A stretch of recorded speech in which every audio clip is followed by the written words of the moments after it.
Yes, it's once again, folks, we are GrokTALK. I'm Skip Murphy, your co-host for today. We've been talking with Gary Johnson all morning thus far, former governor of New Mexico, and currently the chair of Our America Initiative, if I can say that straight. And he is touring the country, talking to lots of groups. You said about 340-odd groups at this point? Probably, in the last year, yeah. And we have talked several times in the past. And I just got a chance to raise his eyebrows a little bit. We were talking between the break. My friend Brink Slattery is here as well, sitting quietly in the corner. Some might say justifiably so, but I like Brink a lot. And we were talking about the New Hampshire GOP chair race briefly, and some of the changes in the leadership here in New Hampshire with the advent of the November 2nd election, where Republicans have basically kicked the Democrats completely out of government except for the governorship. How apropos. In fact, I put up a post last night kind of mocking the Concord Monitor, saying Lynch stresses bipartisanship as he takes the oath for the fourth time, which is unprecedented here in New Hampshire. And my comment was, you think? Considering that he's got to be as bipartisan as possible, because otherwise he's irrelevant. And the little joke here in New Hampshire, Gary, is that he can measure the drapes, but because the Republicans all own the executive council, he can't buy the drapes. But the eyebrows came up when we talked about the 10th Amendment, and it was noted that the Speaker of New Hampshire House, Bill O'Brien, is certainly in favor of using that power. But then I mentioned the 28th Amendment, and your eyebrows shot up. And this is something that is kind of making its way around, which, since the 17th Amendment was repealed, which basically said that senators were elected not by the general population, but by the legislatures of every single state to represent those states and represent the state's interest, as opposed to the House of Representatives representing the people's interest. We have seen things like the unfunded mandates coming down from the federal government to the states, like Medicare and Medicaid, that have to be funded with state monies. And Obamacare is going to break and bust the state budgets coming up soon. I do believe that.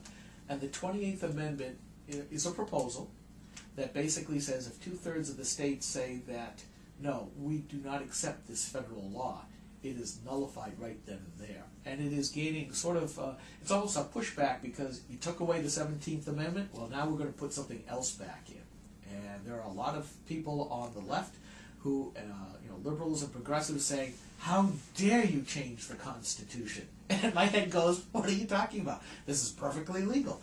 But from the proper role of government, from our aspect of federalism, what do you think of that idea? Oh, it's a terrific idea. It's a terrific idea. It would give the states a tool to, in fact, it would give really all of us a tool to get our country back, which I would argue is about states' rights, not the federal government telling us how to run our lives. Well, certainly we have seen that federalism seems to have been a quaint notion the last few decades, actually. Yeah, quaint notion. Yeah, we're basically, patting it on the head and just saying, now go away to the children's table. Right. Washington knows best. Yes. Well, after all, Michelle Obama passed the Let's Move law, where now we're federalizing the lunch ladies, which, to me, when the federal government says that school kids can't have a bake sale for their favorite activity, there's a problem there. But I digress. Federalism was the idea that, as you alluded to earlier, let the states be the novel experimentation laboratories. Too often we see the federal government coming in telling everybody what to do, which is almost flipped federalism on its head, which is we are governed by the consent of the governed, which is you, me, Brink, everybody else out there. We give our freedoms to the government, be it the local government, the county government, the state government. The states were the ones who gave the federal government their power. And what we've seen, especially since Woodrow Wilson's time, is that the federal government has tremendously grown under FDR, once again under LBJ, and hugely under Obama, that the states seem to be mere political subdivisions. And you don't get that pushback. if you were top dog, would that be something that you'd be in favor of? Well, you know, yes. Although it would limit your power. Well, of course. And George Bush really paid lip service to doing just that, and when the reality was just the opposite. And you could just, I guess, sum that up with the loss of our civil liberties, the Patriot Act, TSA, Homeland Security. Yes, don't touch my junk there, guy. Which could lead us in a whole different area, but I'm not going there this morning. One of the things I did want to bring up, Gary, is that you are from what I consider the more libertarian wing of the party. Now, I always describe myself as a social conservative, as a fiscal conservative, a big C conservative movement kind of guy. But with libertarian leanings, the more I investigate into my political history, the more... We can work on you. We can work on this. Yeah. There's hope, I think. Yeah, as I pointed out during one of the breaks, as long as I have Tim Condon actually writing for GraniteGrok, there's that little piece that's always kind of pushing the envelope. He has this thing that there are a few issues he wants to write about, and I have to kind of pull him back by the belt loop and say, a step too far there, Tim. And for what it's worth, you know, I've never put labels on myself, and what I'm trying to engage in right now is growing the Republican base. I think the Republican base needs to grow significantly if we're going to be given a chance to actually address the problems that exist right now. And I'm under the belief that only the Republican Party is going to be able to address these issues. So that's what I'm engaged in, Skip, is growing the Republican base, broadening it a bit, and maybe where we as Republicans are given a shot at actually making a huge difference in this country right now, which would be saving this country. I just lost my train of thought, and I apologize. Glad it's not just me. Thank you. Oh, yeah. Well, it's been one of those mornings, folks. Almost anything is possible to go wrong, including me. Some people look at you and think, big L libertarian. Now, there are a lot of things, I think, with the Tea Party movement, where people have said, you know, those labels don't work quite as harshly as what they used to. Certainly, I think what you see the pushback is against a different label, the progressivism that we've seen in the last few years. But there are a lot of conservatives that I know that kind of look at the libertarian wing of the party, or of libertarians in general, and go, well, we can't go there. So here's your chance to try to not so much convince them that they too ought to become libertarians, but they can be good allies in a number of areas and politely disagree in some others. Yeah. No, I think that's well, and whether that's libertarian, whether that's progressives, whatever. You know, there might be a huge tent here that exists with the Republicans that get the whole country behind really making the changes, and in this case, the changes would be averting catastrophe and balancing the budget. And I think that's one where I see a great cohesive movement going on between the fiscal conservatives, the social conservatives, the libertarian wing of the political sphere, saying there's a huge problem, the fiscal issue. And you saw the Tea Party arise from nothing, from people who were just derided as the fringe. If you take, I mean, what I've noticed over the last year is when I started talking about this a year ago is, yes, we need to absolutely balance the budget, but not Social Security, not Medicaid, not Medicare, not defense. Certainly we need to maintain the war on drugs, and when it comes to the border, we need to spend a lot more money by securing the border, building a fence, and putting the National Guard arm in arm across 1,600 miles of border. So I just think there's a disconnect between balancing the budget and all of the cost-benefit analysis that goes along with that would suggest that, you know what, kind of everything's up for grabs when it comes to the money that we're spending and the effectiveness of that money that we're spending. Okay. You mentioned a number of things, and we've been talking about a number of things. So the question, the word that comes to mind is priorities. Priorities. Priorities. in addition to saying what is Spending more money than what you're taking in. correct, one of the things that money does, money spent, tells people what your priorities are. Whether it's me individually in me trying to convince my wife that I'm spending my money properly, and she looks at me and says, I'm sure your priorities are disagreement not the same as mine. And I go, yeah. And I get the look that every husband knows, and sometimes very rightfully so. But it also happens in government. And we have talked about a lot of cases where government has done too much, or is trying to do too much. You know, the silliest thing I saw this week was the Homeland Security Secretary going into Afghanistan to teach them, spending lots of money to show them how to secure their borders between them and Pakistan. Where, as you just said, we can't even secure our own borders. But you raise an interesting point, because it sounds like and I know New Mexico is on the border. Unlike some, I know some geography. What do you think about the border? I tend to be, borders define us. We should have an orderly immigration system. Having open borders, though kind of just physically open borders, the way we have now, is not good for us, nor good for other countries as well. So let me pose to you, as a border state, New Hampshire, how about building a wall across the border between New Hampshire and Canada? I think that if we knew that there was a good and large influx of people illegally crossing into this border, I would say yes. Really? Yes. Really?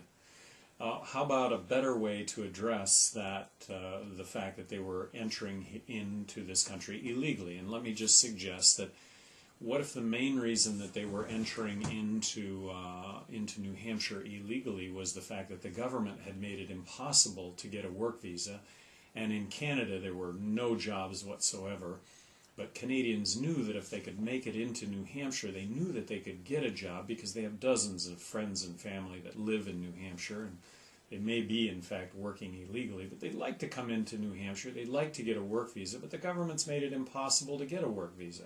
So how about making it as easy as possible to get a work visa, where we could know that the Canadians don't have we do a background check. We do a background check so that they weren't criminals, and that they would actually get a Social Security card, pay applicable taxes to come into this country. And by the way, a work visa by those Canadians that we would issue, that would not be a green card. That wouldn't be permanent non-resident status, and that would not be citizenship. That would just be a work visa. Wouldn't that be perhaps a better way to address Canadians coming across the border into New Hampshire to get work that by the way, would they be taking away entry-level jobs from citizens of New Hampshire? No, because we have this welfare system that allows us to sit at home and collect welfare, a little bit less or the same amount of money, to sit at home and not work at all. So we have issues with welfare that we're not taking entry-level jobs.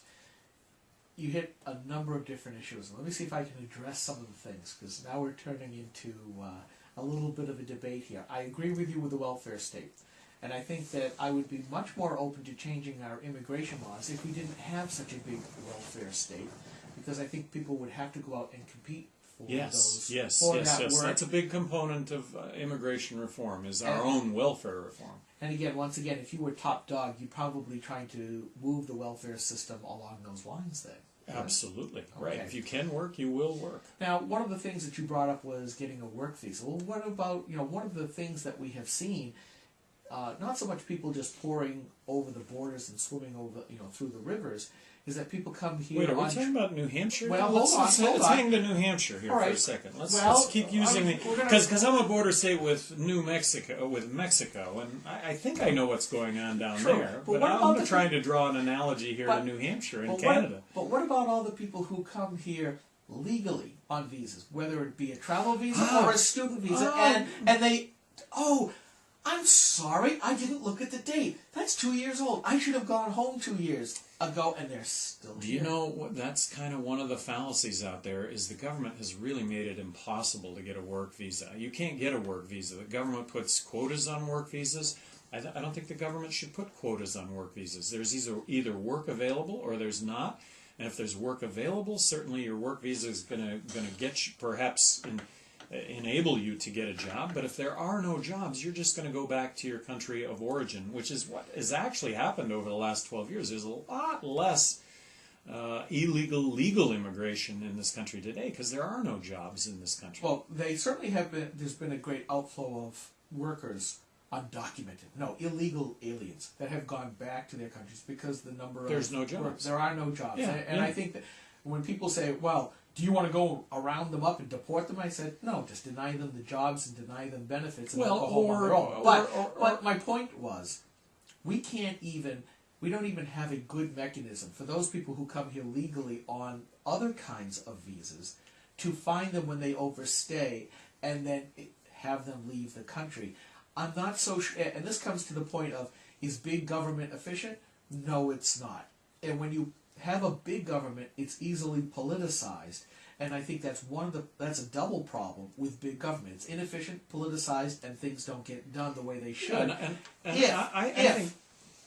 If we could have a mechanism that would say, once your visa, be it a student visa, a travel visa, a work visa, or what have you, when it expires, we know where you are, and we will have you or escort you out of the country, I'd be more willing to go along with you. No, I think you're right on. I think you're right on with that line of thought. But that ought to be the focus of what the government's doing, as opposed to, I would just argue that building a fence across 1,600 miles of border with Mexico, I'm not talking about now New Hampshire and Canada, but the notion of building a fence across 1,600 miles of border with Mexico, the notion of putting the National Guard arm in arm across 1,600 miles of border would be, in my estimation, perhaps hundreds of billions of dollars, and it would be hundreds of billions of dollars spent with little, if any, benefit whatsoever. The things we really care about are those things that you just talked about, and that ought to be the focus. Look, if you don't have a work visa and you're in this country working, you're going to get arrested, you're going to get deported, and you'll never come back and work again. If we could keep them out, because you and I both know that there are story after stories of people who have been deported and they just come right back. Right, because we are unwilling to enforce those laws. That's another issue that government has all the time. It's something that I saw as governor of New Mexico, is we continually pass laws that we're unwilling to enforce. And by doing that, what you end up with is you end up with disrespect for the law. You end up with people not obeying the law. Yeah. We need to pass laws that are enforceable and enforce those laws. And take laws that we don't enforce off the books? Well, try and change those laws. Try and change those laws. Look, the law is not the ultimate arbiter of what's right and wrong, or we would still have slavery in this country. We would still deny women the right to vote if it were just laws passed that were right and unquestioned. I agree with you. I think we are getting away from the rule of law. And as I mentioned earlier, with the examples of the different departments that are just doing what the people in those departments want to do. We're getting more towards the administrative state and the rule of man versus the rule of law. And I've always said, and I keep taking a lot of flack in some of the email forums I participate in, follow the law. You may think that it's bad, you may think that it's good. If you think it's bad, you still have to follow it. If you don't like it, change it. But until then, you follow it, and you should enforce it. Well, but if you take our drug laws, for example, 100 million Americans belong behind bars tomorrow. They belong behind bars. And is it right that we don't enforce our drug laws? Well, laws that are on the books should be enforced, but the reality is that if we enforce those laws, if we subject every American to a drug test every single morning, and those that tested positive would end up going to jail, those that tested okay would get to continue to work, At what point would we change our drug laws? When 30 million Americans were behind bars from our current 2.3 million people behind bars? Heck, we could solve our national debt by just enforcing all the speed laws and paying in all the fines. We'd solve the debt right off there. Well, there's a big difference between.